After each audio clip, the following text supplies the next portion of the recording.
E aí, pessoal, a pauta é Renato Portaluppi. Ele mesmo disse, não irei para o jogo em Erechim. E também disse, nada de carnaval, eu vou trabalhar com o time titular aqui. Vamos falar sobre isso, o que mudou. Nós vamos conversar. César Cidade Dias falando de Grêmio aqui no YouTube, papo de gremista para gremista. Agora eu chamo a atenção de vocês para mais ágil. Tá precisando de um dinheiro extra, tá precisando viajar, tá precisando comprar alguma coisa e tem o FGTS parado. Eu vou te dar uma solução aqui. Converse com a Mais Ágil para você ter, claro, a oportunidade, sem burocracia, de botar na sua conta o dinheiro do FGTS parado em menos de 24 horas. Converse com a Mais Ágil e vai ajudar você. Gente, eu atentamente escutei ontem a entrevista coletiva do técnico Renato e na última parte, quando perguntado sobre a ida a Erechim, o Grêmio joga na quarta-feira, depois de um jogo horroroso do Grêmio, o Grêmio joga na quarta-feira, o Renato disse que não iria a Erechim, que iria um time alternativo, e ele disse que ficaria em Porto Alegre treinando com o time titular. Essa manifestação do Renato, ela gera dois pontos bem diferentes.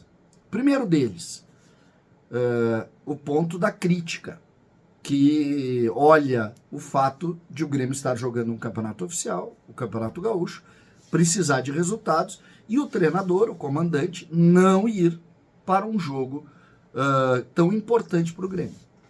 O Grêmio hoje, estou gravando esse vídeo antes do jogo do Internacional, perto das 2 da tarde de domingo, o Inter joga às 7 da noite, e esse jogo pode tirar a liderança do Grêmio.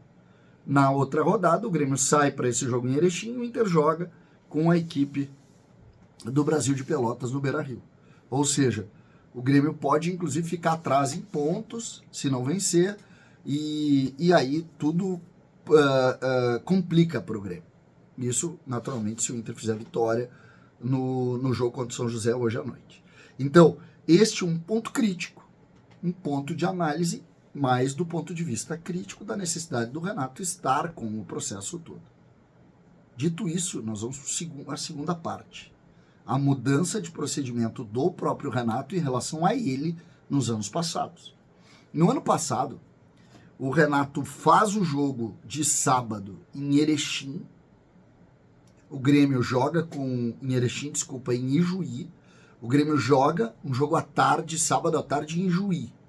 O Grêmio joga e o Renato é liberado, inclusive dos trabalhos do início da semana. Ou melhor, do início do pós-carnaval. O Renato não volta diretamente, o Grêmio não jogou naquela quarta-feira e ele não volta. Ele volta apenas na quinta-feira ou na sexta. Ou seja, ele foi liberado ali. Só que o momento do Grêmio ali era outro. O Grêmio já tinha o seu grupo, o Grêmio já estava organizado e o Renato foi, então, liberado. Em outros anos, o Carnaval sempre teve um ponto de liberação dos atletas e do Renato. Isso é uma realidade. É só pegar a maioria dos anos que nós vamos ver que o Carnaval sempre teve um tratamento diferente. Seja porque jogou no sábado, ia jogar na quinta, sempre tinha uma liberação ali de 2, 3 dias, 1 ou 2 dias. Esse ano, o próprio Renato, que anunciou que não iria estar em Erechim, disse que não, nada de folga, e o Grêmio não folgou. O Grêmio poderia, por exemplo, já que os titulares não estarão em Erechim, ter liberado os titulares 2 ou 3 dias. Não, nada disso. Então aqui, uma análise de uma mudança de procedimento do Renato em relação ao processo todo, o que merece um elogio da nossa parte. O que é preciso olhar dos dois lados, e é preciso ver isso. Me parece que o trabalho desenvolvido neste início de ano merece atenção do Renato. E eu acho que o fato de não ter reforços e o prazo se esgotar na sexta-feira mudou todo o plano. O Grêmio tratou isso de maneira muito, mas muito lenta. E agora o próprio Renato que deveria ser um mero treinador, está tendo que tomar frente, para exatamente tentar minimizar os efeitos desse erro de planejamento. Tá muito, mas muito, achando que tá tudo muito bem. E aí, agora, o próprio Renato, depois do jogo de ontem, diz o seguinte, nada, amanhã de manhã tem trabalho aqui. E o que iria acontecer? Talvez não tivesse. Então, é importante, por que eu estou colocando os dois lados da moeda? Exatamente porque a grande crítica ao Renato eram essas folgas. Ele não tem folga. Ele não vai folgar. Ele não vai a Erechim, que pode, por uma análise, ter crítica. Porque o treinador deve estar com o time principal, não tenho dúvida disso. Mas o Grêmio não irá folgar. O Grêmio não vai trabalhar parando. Não vai. Como fez em tantos e tantos episódios. E me parece que isso acontece exatamente porque caiu a realidade. Entrou a realidade dentro do processo do Grêmio. Essa ideia de que está tudo sob controle, de que aquele sorriso de tranquilidade e os torcedores estão muito ansiosos. Não. Internamente o cara diz, opa, a água tá entrando, cara. Ou a gente se mexe, velho, ou complica. Essa é a nossa realidade hoje. Essa é a nossa realidade. É isso que está posto.